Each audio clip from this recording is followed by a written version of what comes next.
International Atomic Energy Agency inspectors have been physically barred from the Natanz nuclear facility. The cameras have gone dark. The seals are broken. So the question is no longer if Iran will build a nuclear weapon, but how many weeks does the world have left to stop them? The silence from Natanz is deafening. For years, this facility has been the epicenter of a shadow war, a place of cyber attacks and sabotage. Now, it's a black box. Intelligence agencies are effectively blind. This isn't a diplomatic misstep. This is a strategic declaration. It's the final, deliberate step of a nation shrugging off the last vestiges of international oversight. For nearly 2 decades, the West has operated on a policy of containment, a complex dance of sanctions, diplomacy, and covert action. The landmark 2015 nuclear deal, the JCPOA, was the centerpiece of this strategy. It was designed to keep Iran at least 1 year away from a bomb, the so-called breakout time.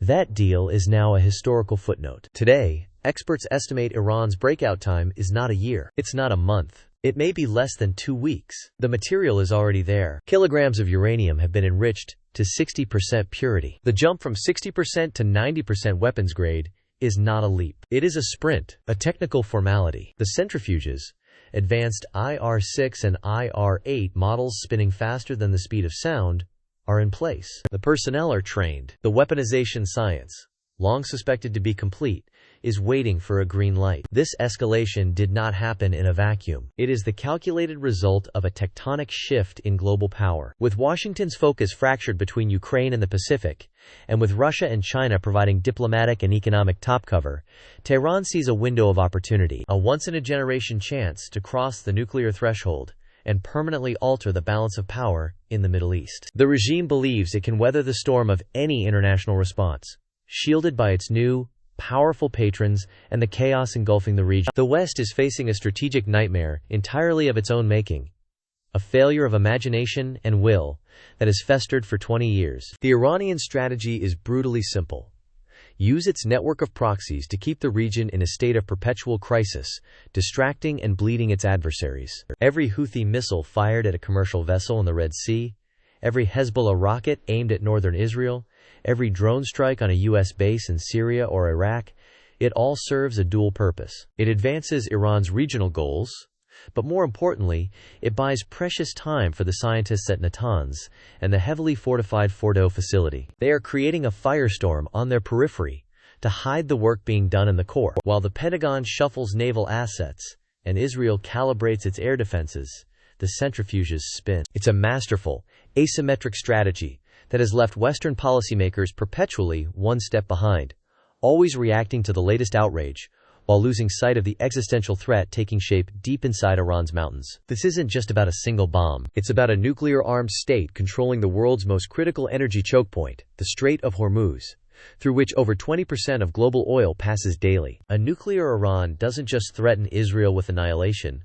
it holds a gun to the head of the global economy. The ripple effects would be catastrophic. Saudi Arabia and Turkey, regional rivals, would be forced to pursue their own nuclear weapons programs, triggering a terrifying domino effect. The era of non-proliferation would be over, replaced by a multipolar nuclear standoff in the world's most volatile region. This is the future that is now just weeks away. But as the world's attention is fixated on the uranium, a critical piece of intelligence has just surfaced from an unexpected location. A cargo plane with a sanctioned Iranian registry, previously tracked flying between Tehran and Damascus, has now landed in Pyongyang, North Korea. This changes the entire equation. The North Korean connection is the missing variable that intelligence agencies have feared for years. While Iran has mastered the enrichment process, creating the fuel for a bomb, North Korea has mastered the subsequent, and arguably more difficult steps: miniaturization and weaponization. They have conducted at least 6 successful nuclear tests. They know how to build a warhead small enough to fit on a ballistic missile. A partnership between Iranian fissile material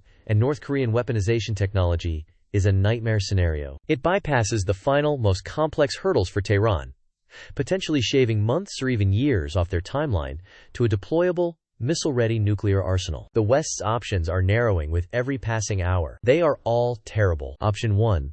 A military strike. This is the Israeli preference, and the Pentagon has contingency plans that are decades in the making. The U.S. Air Force possesses the GBU-57 Massive Ordnance Penetrator, a 30,000-pound bunker buster designed specifically for targets like Fordo, which is buried under 260 feet of rock and soil. The Israeli Air Force would rely on its squadrons of F-35 IAEA stealth fighters, flying complex, multi-refueling missions across hostile airspace. But a strike is no guarantee of success. Iran has learned from past attacks. Its facilities are dispersed, hardened, and defended by a layered network of Russian S-300 and domestically produced Bavar 373 air defense systems. A successful strike would need to be a massive, sustained air campaign, not a single surgical operation. It would need to hit dozens of sites simultaneously, from enrichment plants and research labs to missile bases and command centers. The risk of failure is high. The risk of escalation is 100%. Iran's response would be immediate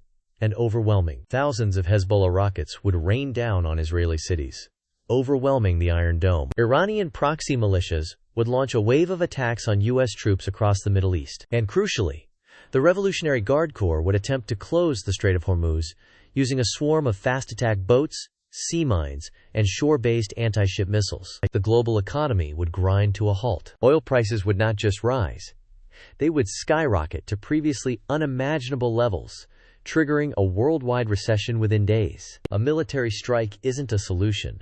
It's the trigger for a regional war that could easily spiral into a global conflict. Option 2 is the continuation of covert action. This is the shadow war that has been raging for years. It was the Stuxnet computer worm, a joint U.S.-Israeli creation, that physically destroyed over 1,000 centrifuges back in 2010 by secretly manipulating their spin speeds. It was the targeted assassinations of key Iranian nuclear scientists, carried out on the streets of Tehran. These operations are deniable, precise, and designed to delay rather than destroy the program. They buy time, but the time they bought has now run out. Iran's cyber defenses have improved. Their internal security is tighter. The program has become too large, too resilient, and too advanced to be stopped by sabotage alone. This leaves option 3.